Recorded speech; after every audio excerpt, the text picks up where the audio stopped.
What's cracking, guys? Omar Isov here, back in Mike's mansion. Thank you for inviting me. Thanks for calling my hut a mansion. It is a mansion as far as I'm concerned. I live, you know Fortis Fitness? Yeah, I know the aerobics room. Yeah. So that, I couldn't afford the rent there. So actually I moved out to the parking lot. Oh. Yeah, it's me and a couple of raccoons. Trash pandas. Do you guys have those up there? Raccoons? Yeah, I think I saw one. Some of my best friends are raccoons. Speaking of which, I want to talk today just a little bit about your powerlifting comeback, motivation for lifters that have been lifting for a while. You know, I've spoken before, Mike, when it comes to individuals that watch the channel, and the vast majority are kind of 25 to 34. They've been lifting for several years, and the question always arises, kind of what motivates you, or what are you trying to pursue? Where the first few years, everything goes great, you continue to get stronger, you build some muscle. No matter what you do, the journey's fun. Yeah. But inevitably, we all reach a point where it kind of shortens that cycle where you can't get those new PRs, building a little bit of muscle. It's hard subjectively when you're looking at yourself in the mirror, and that's when I find a lot of people drop off because they're not getting that immediate return. And everyone has a different journey. I'm going to talk about mine in a little bit, but I want to talk about yours because you've now been on the YouTubes. I had you 5 years ago, a barbell brigade, when we first bonded over, was it Denny's you took me to? Where was it? Here was Denny's or IHOP. Where was it? I think it was a Denny's or I can't remember. I think it was a Denny's. I don't remember. Yeah. But then down there we go to, what's that cafe called? Well, we went to The one by Barbell? Yeah. We went to Roscoe, so I'm jumping ahead. That was good. But 5 years, I was gonna say, you've been lifting for a long time. You actually have achieved a level, let's say, of powerlifting success or strength. There's actually quite rare. I would classify you as elite, where you had, you know, a 700-pound deadlift, near 600-pound squat, 4 or 5 bench press. Those are serious numbers. You also were a great basketball player. Talk to me now, though, after spending over a decade of lifting, you kind of fell out of love with lifting, and what's bringing you back now? Just talk to me a little bit, the perspective first of an athlete, and then as a coach, what you see. I think there's something I think about a lot, especially recently, if you guys have followed kind of my path here. I think there's 2 or 3 things off the bat. One, I don't think I've ever been in love with lifting. I think I'm very different than a lot of people you might see on powerlifting platforms or especially YouTube and Instagram who just like, and they've talked to me and we've coached them and this isn't good, bad, or the other. Humans are just different, but I've never like been in love with lifting. And so I didn't really fall out of love. I just felt, I just had other issues going on in my brain. So lifting took a break for sure. But the other thing is that I've never been like a power lifter. Like I never... You know, I've been lifting now since I was 7th grade. Yeah. So whatever that is, 13? Yeah. Or something. And it's almost 20 years. Yeah, and I'm 30 now. Yeah. Obviously the goals were different. I played basketball and I ended up playing some basketball in junior college and like these little pro-am leagues or whatever. And then probably around 20, so probably now 10, 11 years, has been like strength focused only. When I decided I didn't really want to go to college anymore, et cetera, et cetera. And those were strength based because one, when I did train for basketball, you want to jump higher, run faster, etc. You find some kind of squat and deadlift, and so then I just started getting more knowledgeable in that because I wanted to jump higher and be faster and less chance to get injured, etc. And weightlifting was even more niche. Powerlifting was niche. Weightlifting was more niche, so it wasn't around as much. And there was no facility for it that I knew of, so I just powerlifted. Then obviously the rest of the history is kind of on the internet of my career, et cetera, et cetera. And I did powerlift, but part of it was kind of the career I chose, like the companies I worked for, the teams I was on, the environment I was in. Everyone competed, so I just competed. I didn't love it. I didn't look forward to competing. I didn't look forward to records. Not to say that I didn't look them up and I wasn't involved in powerlifting because I've judged it, I've spotted, I've loaded, I've followed the sport closely. I'm just not a power lifter in my brain. Yeah, and I do want to just interject for a second here. One of the qualities I think you do have is a level of self-awareness that other individuals might not. Meaning, some lifters might say, "Oh, like what?" They hear what Mike's talking about. It's like, "Wait, you don't consider yourself a power lifter? Like, oh, you don't love the sport, then?" It's like, "But wait a second." There are individuals, and that's why you were in powerlifting before it was cool. Yeah. And now you've talked all the way through it. You achieved success while it was rising up. And so I think for some of these people, it's the same individuals that sometimes, it's like when you first started lifting, you weren't powerlifting, you weren't strongman, you weren't weightlifter, you just started lifting, right? Yeah. And then you fall into a certain tribe, a certain identity, and then that becomes you. But then ask yourself that. It's like, you've been lifting almost 20 years. Will you do that 2 years from now, 3 years from now, 5 years from now? Like, how long have you actually been doing this thing, right? Yeah. And what I find often is it's always tied these days to some sort of social media where maybe they've gained some clout from what they're doing. And so now it's an identity plus a validation that they receive from social media. So it's like, are you about the powerlifting itself, or are you about just everything around it? And I think a good question to always ask people, and I ask myself this question, if all those things, those reward mechanisms were removed. So we go back to like the 1980s, if powerlifting, you just compete and you win a little medal and that's all, you go home, would you still do it? Like if you didn't have a social media, if you didn't have an Instagram, and you have to be able to be transparent. I could say, before you go on, for myself, I've always really liked lifting. I like the process, and I would say compared to some other endeavors I do where the learning curve is a lot steeper. So we could talk music or a bunch of other things. I think lifting, you go in as a noob every single day or every week, and you're gonna add 5 pounds to lift, right? And so that learning curve being more immediate, I found gratifying, and understanding that whatever you put in, there is some sort of outcome, a reward that you would get, was satisfying. And so for me, I've always been careful because I see the problem of attaching yourself to one label or an identity or a certain tribe that, once again, you think you're doing it for one reason, but it really could be other reasons. I respect and I like to participate. And Sean jokes and calls me like a strength journalist or something like that. That's what he said. Like, he means it in a respectful manner, but it's like, I want to explore every different possibility because I'm lifting now for a long period of time. And I think it is one of those things, not to sound like the old dudes in the room. Like Alan made a video essentially on that where he lost weight, and he was talking about how he started doing variations because he knew his main movements weren't going to go up. So kind of falling in love with lifting again. And there might be that slight chasm, there might be that slight gap between people that are, a year, 2, 3, 4 years in lifting that they don't think this is going to hit them, but then when you reach that perspective, when you reach those years of experience and you reflect back, you think, wait a second, One of the things that kind of is a taboo to talk about a little bit is the fact that there is a general applicability to getting stronger, and so it doesn't have to be synonymous with powerlifting, right? Where sometimes, I've joked and I've said that, where I do like strength training as an example. I'll be talking about this in another video coming up, but me kind of playing around a little bit with strongman and just having some fun because I went for myself. I really enjoyed the last several years of lifting. I've enjoyed the process. I do like that small reward, more intrinsic than external variables. So kind of doing it for yourself, and once again, seeing that process of self-improvement where there's those objective numbers. But then inevitably you do reach a point when you've been lifting for a while where the numbers are slowly creeping up. So like last year, you were there like 495 high bar squat, 375 bench press. It's like, a year from now, I could probably creep those up. Squat, probably 20 pounds, bench, maybe 10 pounds, but it starts slowing down. And for myself, I just knew there was a lot more potential when it comes to the physique development. So leaning down, I want to do those things. But there are some general, that's why I talked about strength applicability, where it has a high utility, where even though I leaned down, I kept strength as one of the focuses.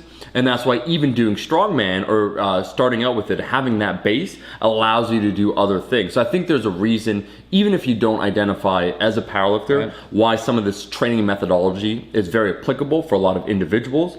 Talk to me then about yourself, you getting back into 2020, weight gain, weight loss, what you're trying to do now and where your head's at. Yeah, so 2018, going into 2019, a lot of you probably talked about it, and Omar hasn't asked that question yet. I don't know if he doesn't like the word or what, but we talked off camera, like depression or whatever it might be.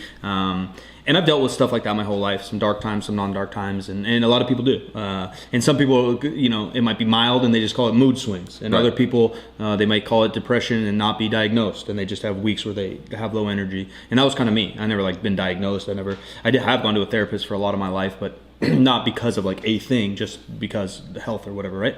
But that time started to get really bad. And so for probably the second time in my life, I was just knocked on my ass. And so the weight gain came, and a lot of times with depression or anxiety, high levels, and this is all, look, I'm no clinician, right? These are just things I've learned or things I've been through.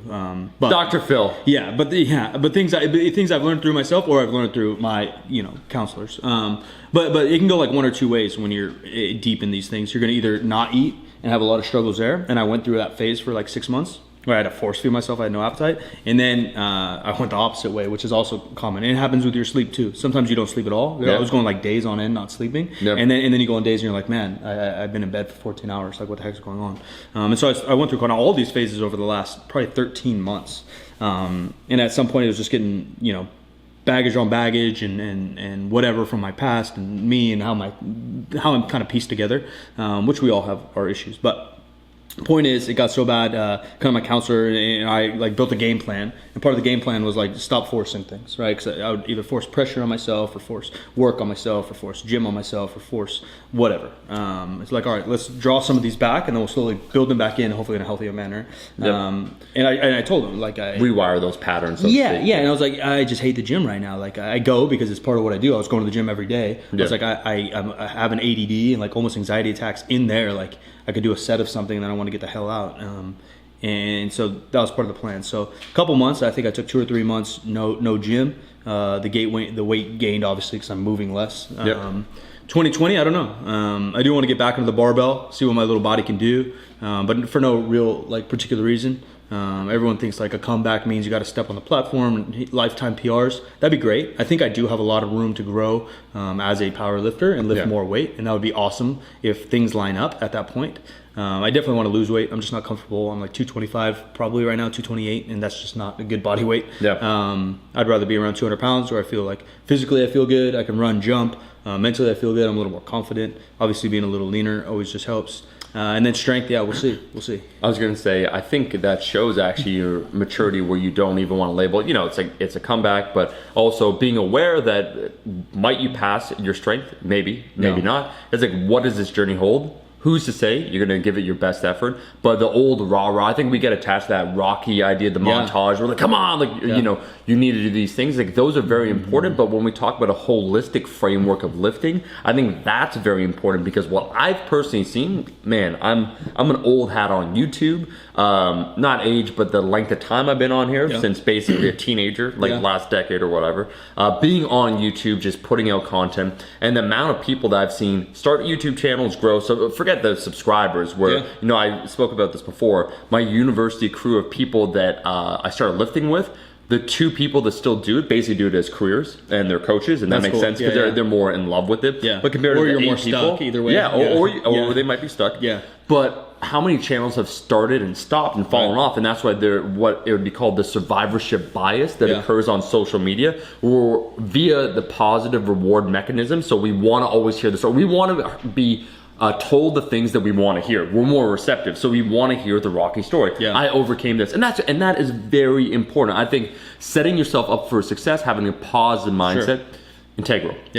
But I will say that showing a realistic portrayal, kind of like some of the things I do when I show the physique, so I'll show myself posed and I show myself then relaxed. I'm like, man, I've seen, and that's one of the things. Let me just say, when it comes to height, I remember this was like 6 years ago. There's like a meetup of like YouTubers, and every one of them said they're 5'9", right?